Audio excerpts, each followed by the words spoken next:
Salmo de número 54.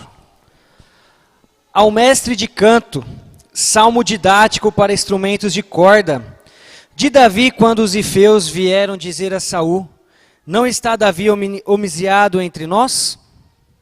Ó Deus, salva-me pelo teu nome, e faze-me justiça pelo teu poder. Escuta, ó Deus, a minha oração, dá-me ouvido às palavras da minha boca, pois contra mim se levantam os insolentes, e os violentos procuram tirar minha vida. Não tem Deus diante de si. Eis que Deus é o meu ajudador, o Senhor é quem me sustenta a vida. Ele retribuirá o mal aos meus opressores, por tua fidelidade dá cabo deles. Oferecer-te-ei voluntariamente sacrifícios, louvarei o teu nome, ó Senhor, porque é bom, pois me livrou de todas as tribulações, e os meus olhos se enchem com a ruína dos meus inimigos. Irmãos, por um acaso, em algum momento da sua vida, você já se sentiu sozinho? Em algum momento da sua vida, você já se sentiu com aquele vazio no peito, com uma angústia, onde você pensa em jogar tudo para o alto? Onde muitas vezes, quando você está num momento tão difícil da sua vida, você deixa as coisas de Deus de lado? Quando eu quero falar aqui sobre angústia, eu queria que os irmãos entendessem o que significa essa palavra. Porque muitas vezes a gente vê as pessoas falando assim que está no momento de angústia, está muito angustiado, mas realmente às vezes a gente não sabe o que significa essa palavra. E eu fui atrás da raiz da palavra para entender o que significa. E angústia é a mesma coisa de nós falarmos de uma sensação de sufocamento, de peito apertado, de ansiedade, de segurança e até mesmo de falta de humor. Se você já passou por isso, você sabe mais ou menos do que eu estou falando. Se você tem passado hoje mesmo por algum momento assim na sua vida, você sabe então exatamente o que eu estou querendo dizer.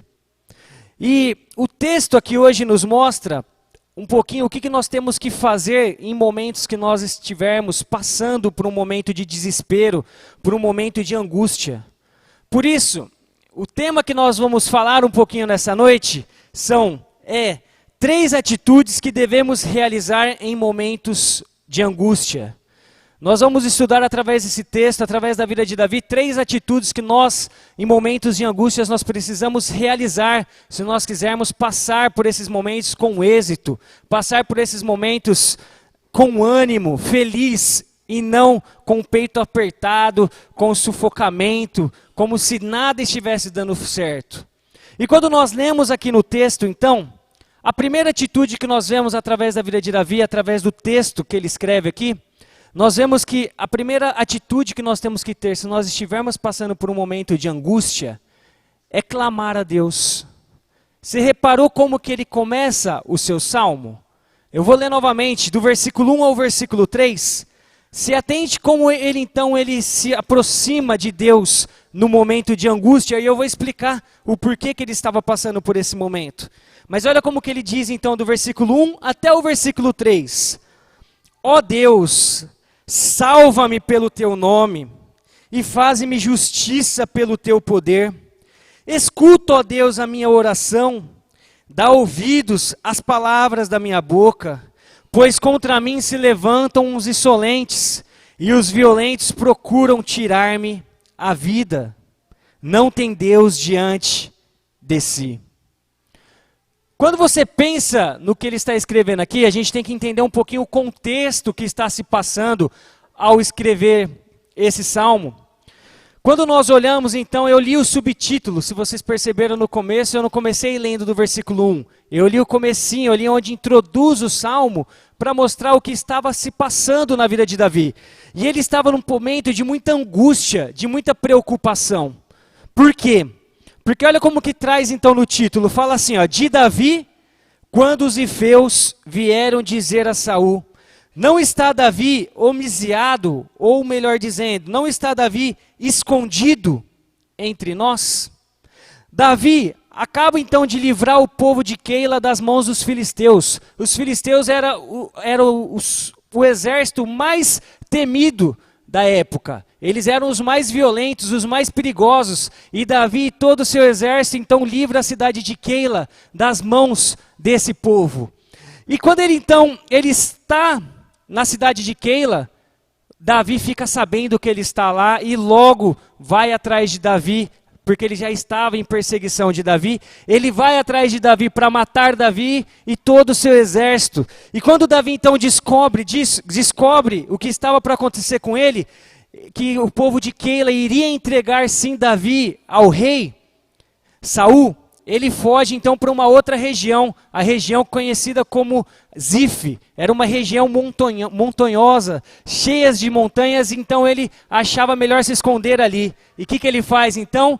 Ele pega todo o seu exército, que não era muito grande, e vai se esconder nas montanhas de Zif. Porém, irmãos, os zifeus, para ganhar a aprovação do rei, para que eles fossem então bem vistos pelo rei Saul, logo vai ao encontro de Saul e diz onde Davi estava escondido. Eles entregam então o paradeiro de Davi.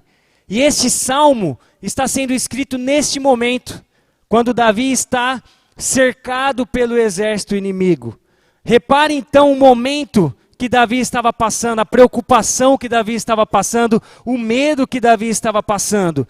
Eu penso aqui, quando eu leio esse texto e começo a imaginar a situação, eu vejo que Davi estava num momento de desespero mesmo, porque ele não sabia o que poderia acontecer com ele, mas de uma coisa ele sabia que a única coisa que ele poderia fazer era clamar ao Senhor. E nesse maior momento de desespero, onde ele não via saída para nenhum lado, ele se volta a Deus e clama a Deus. E ele começa então o salmo dizendo: ó Deus, salva-me pelo teu nome. Por que ele, quando ele vai falar aqui, ele coloca então o nome? Ele fala assim: ó Deus, salva-me pelo nome. Os nomes de Deus no Antigo Testamento, eles eram utilizados para mostrar as qualidades de Deus, os atributos de Deus. Deus, ele era conhecido através de alguns nomes, como por exemplo, Elohim, Yahvé, El Elyon, Chamar, entre outros nomes, e cada nome tinha um significado específico. E Davi, ele conhecia muito bem o seu Deus. E quando Davi clama a Deus aqui nesse salmo, ele utiliza então 3 nomes de Deus que nós vamos explicar nos devidos momentos. Mas quando você olhar na sua Bíblia, no salmo, em qualquer texto, você vai sempre ver Senhor em letra maiúscula. O que ele está querendo? Nós lemos como Senhor. Mas muitas vezes esse Senhor pode significar Yahvé, pode significar Elion, e pode significar outros nomes, mas na tradução nós traduzimos apenas como Senhor. Mas existe um significado por trás disso que nós vamos compreender isso.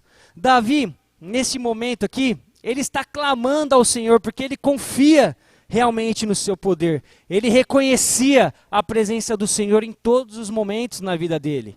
Nós podemos ver isso, por exemplo, no Salmo 20, versículo 7, quando ele escreve: uns confiam em carros, outros em cavalos. Nós, porém, nos gloriemos em nome do Senhor, nosso Deus. Enquanto muitos depositavam a sua confiança em outras coisas, Davi depositava a sua confiança em apenas um Deus, o Deus verdadeiro. Isso parece que é algo que fica no passado, né? Mas por incrível que pareça, irmãos, eu conheço pessoas que depositam a sua confiança no Deus Sol. Eu conheço pessoas que olham para o sol e falam que o sol é Deus. E quando eles se voltam então em oração, eles se voltam ao sol, porque o sol dá uma energia positiva. Eu conheço pessoas que depositam a sua confiança no Deus natureza. Surgiu um movimento alguns anos atrás, onde, não sei se passou na televisão aqui para Roraima, mas em São Paulo foi muito forte, onde pessoas viram uma árvore e falaram que aquela árvore estava fazendo cura para as pessoas que encostavam na árvore. E mostrou um dia um culto sendo feito em volta da árvore, onde muitas pessoas estavam de mão dadas com a árvore no centro, orando por o Deus natureza, que era representado por uma árvore. Ou seja, o que estava acontecendo aqui no Antigo Testamento, hoje em dia nós vemos muito isso, se você começar a perceber. Muitos depositam a sua confiança em outros deuses. Basta nós vermos pessoas clamando e agradecendo, não a Deus, mas agradecendo a alguns santos pelas bênçãos, pelas graças derramadas. Então a gente começa a perceber que algo que acontecia no passado, hoje em dia está muito em vigor. As pessoas esquecem realmente em quem nós temos que confiar, em quem nós temos que clamar nesses momentos. Mas o texto aqui então fica muito claro para nós que Davi conhecia o Deus que ele estava clamando no momento de maior desespero, no momento de angústia. E nesse momento então do clamor, como eu falei, ele cita 3 nomes aqui. E o primeiro nome que ele cita então, quando ele vai falar sobre o clamor que ele estava pedindo ali, ele cita Elohim.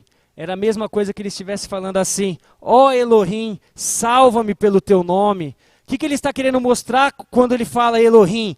O Elohim, ele indica então o poder de Deus, a plenitude de Deus sobre todas as coisas. Então quando ele clama para um Deus poderoso, ele clama para um Deus que tem domínio sobre todas as coisas, sobre plenitude de poder sobre todas as coisas. Ele sabia que a única forma dele escapar desse maior desespero é se ele confiasse e se ele clamasse a um Deus que seria então um Deus poderoso.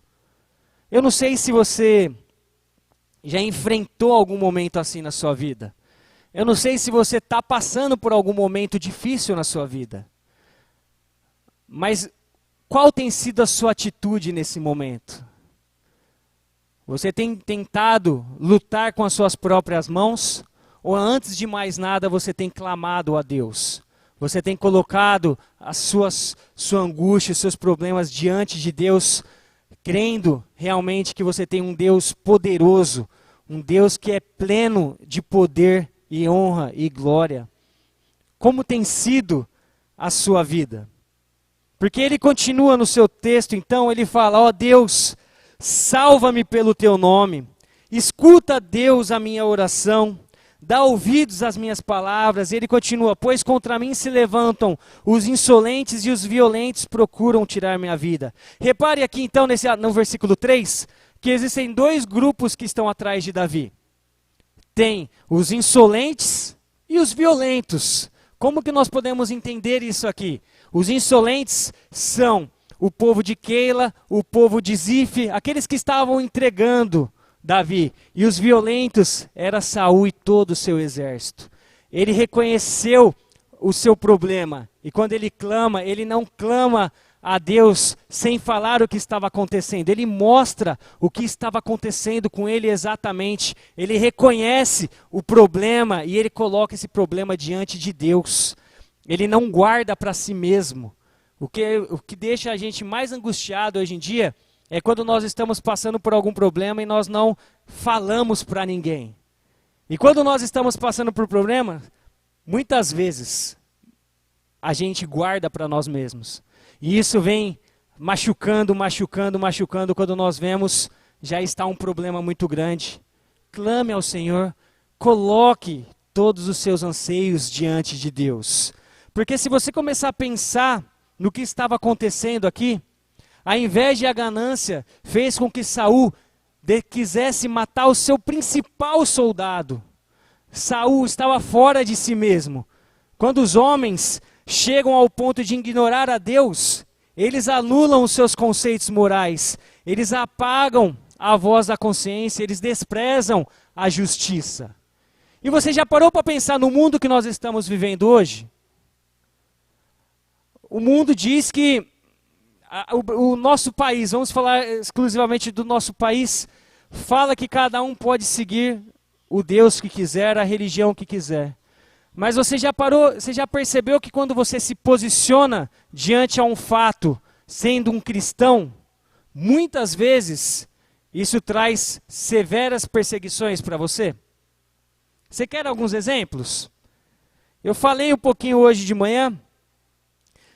Mas se você começar a pensar no mundo, como o mundo pensa, onde o certo é errado e o errado é certo, onde não importa o que você precisa fazer para ser feliz, mas o importante de tudo é que a sua felicidade seja encontrada, num país onde existem exposições sendo colocadas em museus totalmente depravadas, que fogem totalmente de padrões cristãos. Quando você olha crianças sendo expostas a essas exposições, não sei se vocês chegaram a ver uma exposição onde tinha um homem nu, deitado, e uma criança indo tocar nesse homem, falando que isso era uma obra de arte, era uma cultura. E muitos cristãos, então, se voltou contra isso. E o que aconteceu? Foram perseguidos. Muitas vezes, cristãos que estavam nesses lugares e se posicionavam contra, era convidado a se retirar. As pessoas não estavam preocupadas, o importante então era ser feliz. E o mais importante de tudo é que as pessoas não estavam longe de Deus. E quando entre outras coisas, né, eu joguei alguns exemplos aqui, mas você pode pensar entre outras coisas. Mas quando a gente começa a pensar então no mundo que nós vivemos, um mundo totalmente depravado, onde tudo que nós cremos muitas vezes para o mundo é errado. E quando nós então pensamos que nós estamos incluídos nesse mundo, saiba que nós seremos perseguidos por todos os lados. Quando nós nos posicionamos realmente como cristãos verdadeiros, nós seremos perseguidos. E se nós não tivermos um Deus poderoso, um Deus a quem nós podemos confiar realmente, entregar as nossas súplicas, nós teremos problemas. Creia no Deus que você tem. Creia que você tem um Deus que é pleno de poder. É o Elohim, aquele que é poderoso sobre todas as coisas. Em primeiro lugar, então, em momentos de angústias, nós precisamos clamar a Deus. Como que você tem se comportado quando você enfrenta problemas assim? Quando você passa por algumas coisas que não estão agradando o seu coração, você tem buscado auxílio em Deus? Você tem depositado todos os seus anseios em Deus? Você reconhece realmente esse poder de Deus na sua vida? Porque existem algumas barreiras que nós enfrentamos para que nós nos acheguemos a Deus. Muitas vezes, quando nós passamos por momentos difíceis, sabe o que tem dificultado nós a buscarmos a esse Deus? O pecado. Muitas vezes, irmãos, nós temos vivido uma vida de pecado. E como diz em Isaías 59, versículo 2, fala que o Senhor vira o rosto. Ele não quer relacionamento com aqueles que vivem em pecado. Existem duas diferenças: pecar e viver em pecado. Pecar, nós vamos pecar constantemente, nós somos pecadores. Porém, viver em pecado é quando nós vivemos numa prática de pecado diariamente. Quando nós tiramos Deus, muitas vezes, das nossas vidas e colocamos aquela coisa que nos agrada em primeiro lugar. E quando nós estamos assim, muitas vezes nós não enxergamos as verdades de Deus. E daí nós passamos por problemas e muitas vezes nós queremos resolver com as nossas próprias mãos. Nós esquecemos de realmente de colocar, de clamar a Deus em primeiro lugar. Mas se realmente você segue uma vida digna diante de Deus, saiba que você não está sozinho. Saiba que você tem um Deus a quem você pode entregar suas angústias, os seus anseios, e Ele está pronto para te ouvir. Nós temos um Deus que tem relacionamento conosco, e Ele quer ter esse relacionamento com você. Basta você entregar realmente os seus anseios diante de Deus. Clame ao Senhor. Não tente fazer algo sozinho, mas faça como Davi fez nesse salmo. Em primeiro lugar, ele clamou ao Senhor.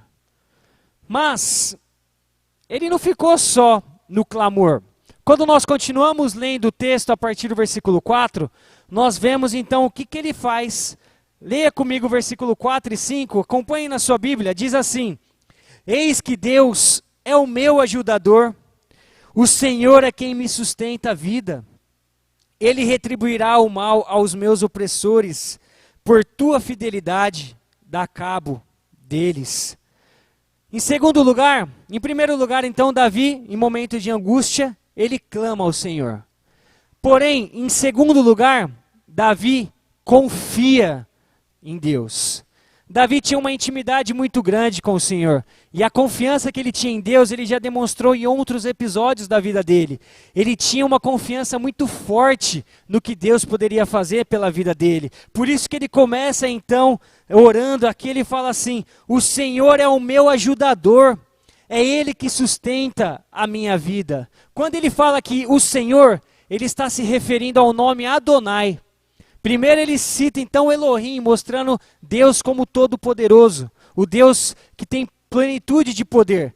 Agora, em segundo lugar, ele fala sobre o Deus citando o nome Adonai. Quando ele fala no versículo 4, o Senhor é o meu ajudador. É a mesma coisa que ele estivesse falando assim: Adonai é o meu ajudador.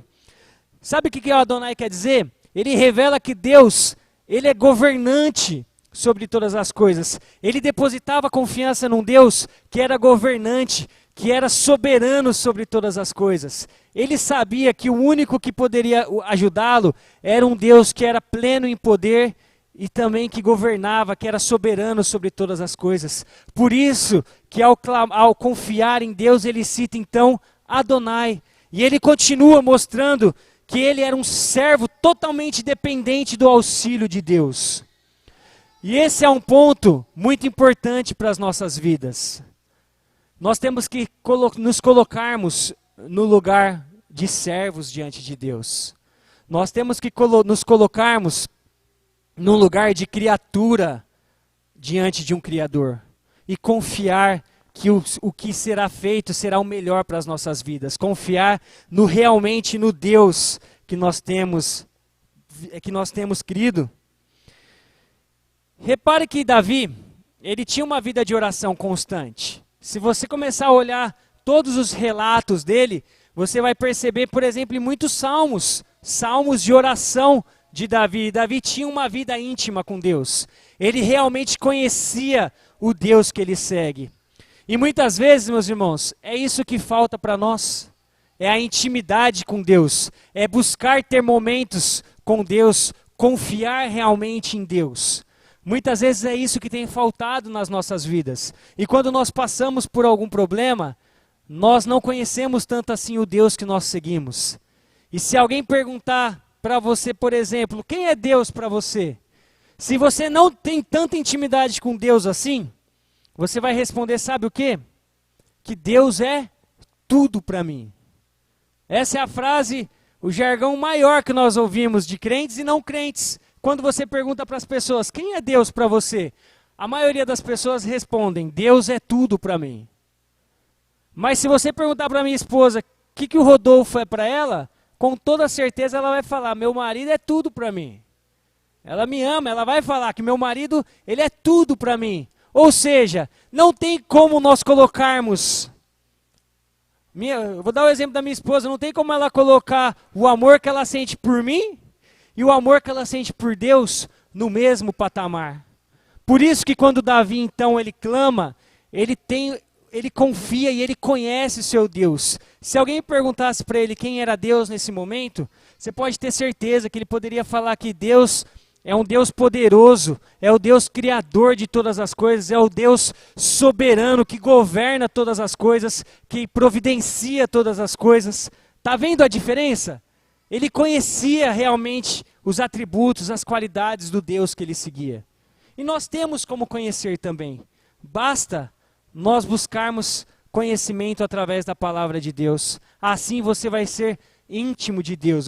Quando você passar por qualquer problema, você vai saber a quem você tem que buscar. E ele continua então mostrando que a confiança dele era tão grande em Deus, que se você olhar, por exemplo, em 1 livro de Samuel 24:10, mostra que Davi, ele teve duas oportunidades para matar o rei Saul. Quando Saul estava perseguindo Davi, Davi teve a oportunidade de matar. Mas no primeiro livro de Samuel 24, capítulo 10, ele diz assim, ó, não estenderei a mão contra o Senhor, pois é ungido de Deus. Ele olha para Saul e fala que ele não irá matá-lo, porque aquele que estava ali era ungido de Deus. Davi sabia o que era certo fazer, era clamar e confiar em Deus. E foi isso que ele faz. Quando eu penso nisso, eu lembro de uma história que passou comigo quando eu tinha meus 12 anos de idade. Antes de entrar no seminário, eu já joguei futebol profissionalmente. E quando eu tinha 12 anos de idade, eu me lembro que eu estava jogando pelo Santo André, o time da cidade onde eu morava, e nós fomos jogar numa cidade do interior. E eu jogo na frente, eu sou centroavante. Eu me lembro que nós precisávamos ganhar aquele jogo para passar de etapa no campeonato.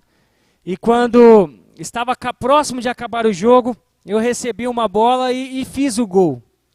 Aquele gol, ao invés de alegria no meu coração, começou a se tornar de preocupação, porque eu comecei a ouvir tantos xingamentos, comecei a ouvir tantas ameaças, tanto de jogadores do time adversário, como de fora, dos pais daqueles pré-adolescentes, daquelas crianças, e aquilo estava amargurando meu coração. E nós fomos escoltados pela comissão técnica, né, até o vestiário, e a gente via lá do vestiário as pessoas passando atrás e falando algumas coisas que não eram legais.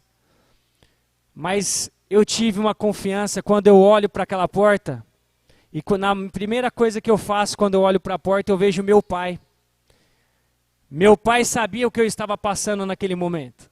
O que meu pai faz? Ele vai até o vestiário e me pega para me levar embora. Eu lembro como se fosse hoje que eu me senti o cara mais corajoso do mundo. Eu saí do vestiário, peguei na mão do meu pai aqui, ó, e fui embora até o carro. Quando nós estamos passando por problemas, nós precisamos ser como criança diante de Deus, diante do seu Pai. Nós temos que ter essa confiança diante do nosso Pai Celestial. Quando você estiver passando por algum problema, faça como eu fiz com meu pai.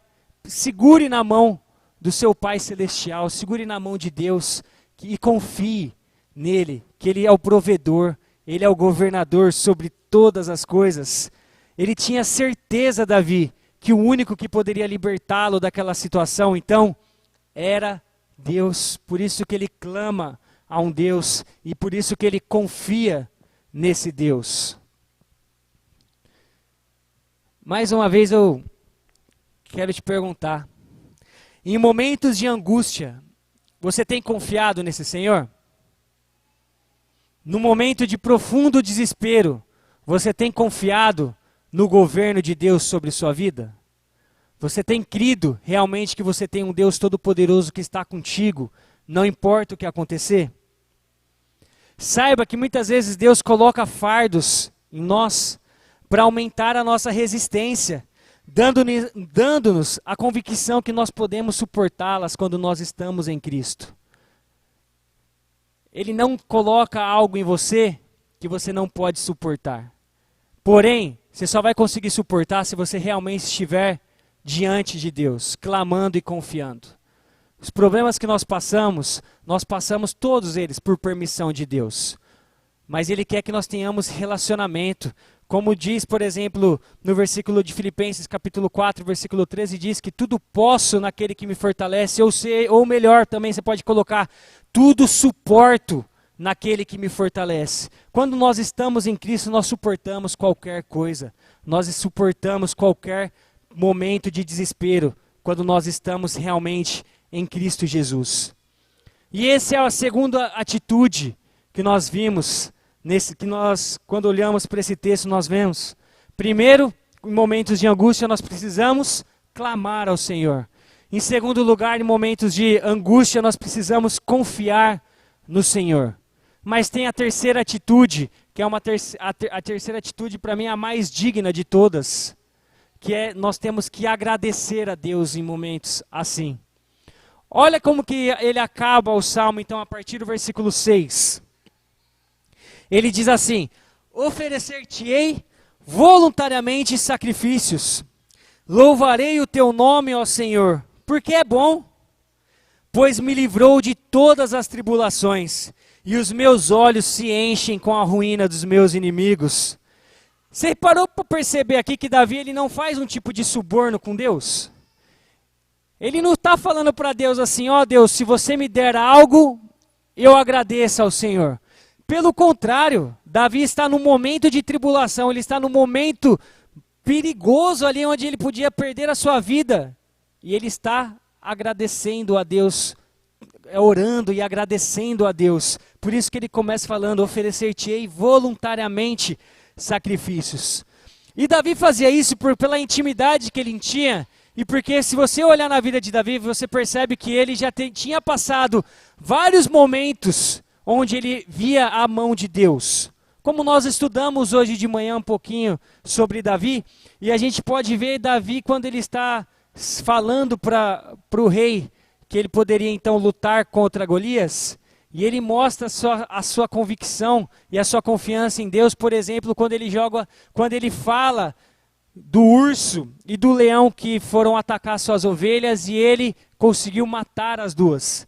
Ele tinha uma convicção, porque quando ele mata, ele tem a certeza ali, ele fala que ele matou porque Deus estava juntamente com ele. E quando nós continuamos vendo a história, então a gente vê que quando ele está matando Golias, a parte mais importante para ele ali naquela etapa da vida dele, é fazer o Senhor conhecido diante de todas as nações.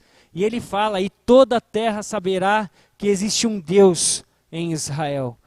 Ele tinha uma confiança, uma intimidade muito grande. Por isso que quando ele passa por alguns problemas, a única coisa que ele faz então é agradecer a Deus. Ele agradecia continuamente, ele agradecia e esse oferecer-te-ei, se você olhar a raiz dele, mostra que é algo contínuo. Não era oferecer-te-ei apenas quando der certa situação, não.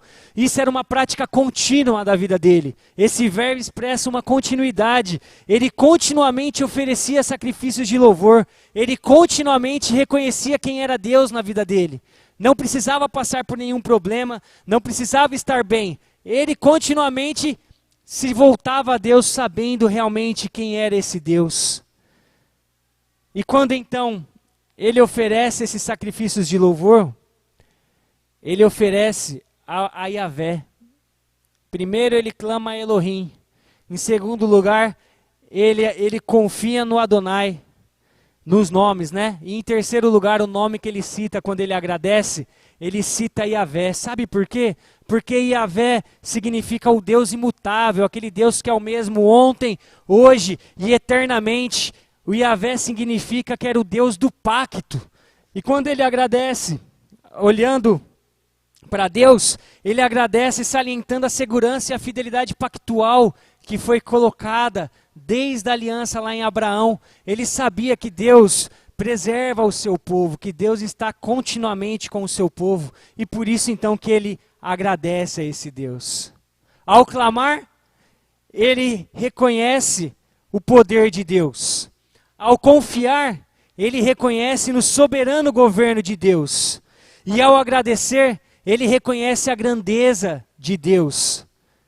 Olha o Deus que nós seguimos. É um Deus forte, poderoso, soberano sobre todas as coisas. É um Deus que preserva o seu povo. É um Deus que preserva a sua aliança com o seu povo.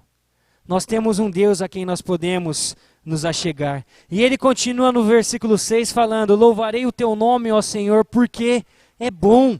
Ele oferece sacrifícios de louvor voluntários ao Senhor porque é bom e a misericórdia de Deus dura para sempre, de geração em geração.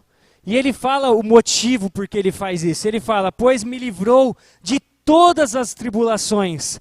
Ele reconhece mais uma vez a mão de Deus em vários eventos pontuais onde ele conseguia enxergar Deus na vida dele.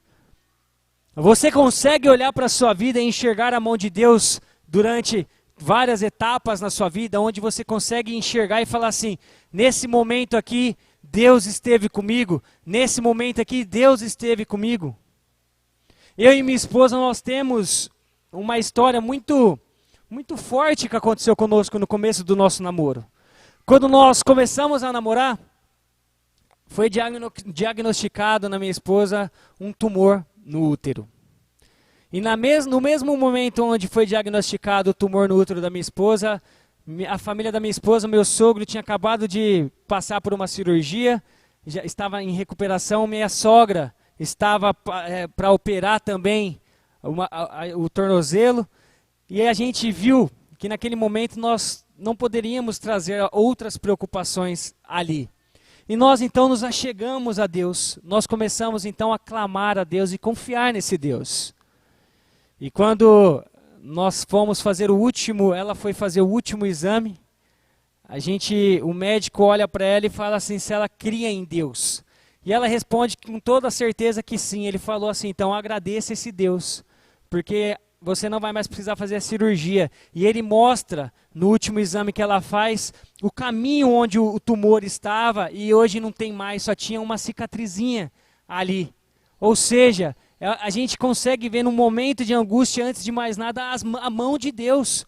Quando nós realmente cremos em um Deus, quando nós realmente depositamos a nossa confiança nesse Deus, agradecemos a Deus pelo seu sustento diariamente, Ele está juntamente conosco. Nós precisamos conhecer o Deus que nós seguimos. Porque, se você olhar o final desse texto, a gente decifra então por que Davi faz esse texto e ele já agradece. Antecipadamente ele já agradece. Ele fala então primeiro, oferecer-te sacrifícios de louvor. Daí depois ele fala no final, a última frase do Salmo, ele fala assim, e os meus olhos se enchem com a ruína dos meus inimigos.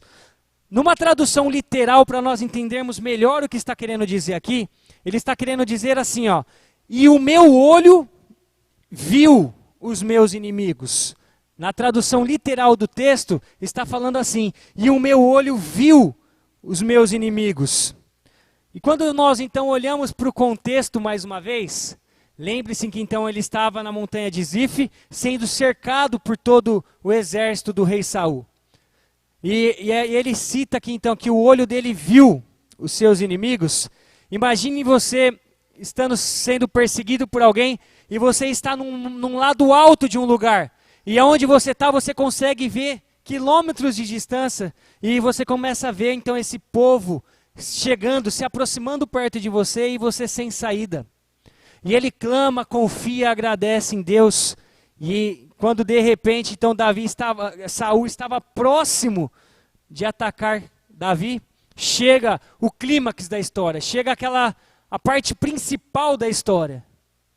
Chega então uma pessoa perto de Saul e fala para ele que o seu povo estava sendo atacado pelos filisteus. Então o que Saul faz naquele momento? Ele vira as costas para Davi e vai atrás das suas cidades, onde os filisteus estavam atacando. Por isso que Davi, então, ele agradece, e logo após o agradecimento, ele vê, então, o livramento dele. Ele vê Saul voltando com toda a sua tropa, e ele vê, então, o seu livramento no momento de angústia. Mas repare mais uma vez, ele não agradece para que Deus, ele não espera acontecer para agradecer a Deus. Ele agradece a Deus antes mesmo dele ver o livramento. Ele tinha então total confiança. Ele realmente conhecia o seu Deus. Nós precisamos conhecer mais o nosso Deus, irmãos. Nós precisamos então ver a soberania de Deus sobre todas as coisas. Não importa o que estiver acontecendo na sua vida, saiba que Deus está no controle da situação. E agradeça a Deus nos momentos bons, agradeça a Deus nos momentos difíceis. Porque quando está tudo bem é fácil nós agradecermos a Deus, não é verdade? Quando está tudo bem é fácil nós nos achegarmos a Deus. Mas quando nós estamos passando pela maior dificuldade da nossa vida, é muito difícil nós curvarmos as nossas cabeças e falar assim, ó Deus, eu agradeço porque mesmo em meio às dificuldades, nós vemos a tua mão nas nossas vidas. Eu vejo a tua mão me sustentando, independente do que esteja acontecendo na minha vida. Mas isso é um desafio feito a nós. Reconhecer que nós temos um Deus que é um Deus pactual, é um Deus da aliança, é um Deus que está conosco e Ele prometeu preservar o seu povo, Ele prometeu preservar o povo durante toda a sua vida. Nós temos que confiar nesse Deus. Nós precisamos cada dia mais nos achegar a esse Deus.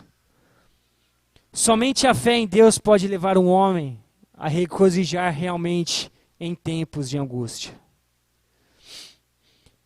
Esses dias eu estava lendo um pouquinho, e existe o rapaz, eu não lembro direito quem era o autor, mas ele colocou assim que o motto da igreja da vida cristã é o seguinte: onde não há lutas, não há triunfo. Ele fala que esse é o motto da vida cristã. E ele continua, ele fala assim: um corredor, ele não pode vencer sem que haja uma corrida. Um escalador não pode chegar ao topo sem que haja uma montanha. O crente jamais apreciará a vitória se não houver batalha. Os fardos colocados sobre nós aumentam a nossa resistência, dando-nos cada dia mais a convicção que nós podemos suportá-las em Cristo Jesus. Por isso, meus irmãos, em momentos de angústia, em momentos de lutas, existem 3 ações que nós podemos realizar. A primeira, clamar ao Senhor. A segunda, confiar num Deus Todo-Poderoso. E a terceira, agradecer Deus continuamente nas nossas vidas. Que nós possamos, então, todos os dias fazer isso. Não apenas quando nós estivermos passando por problemas, mas que nós tenhamos, então, uma vida onde nós colocamos Deus como centro de todas as coisas. Que nós possamos, então, olhar para Deus e render graças a esse Deus. Que nós possamos olhar para Deus e reconhecer quem é Deus nas nossas vidas. Tenha intimidade com Deus. Tenha cada dia mais confiança nesse Deus.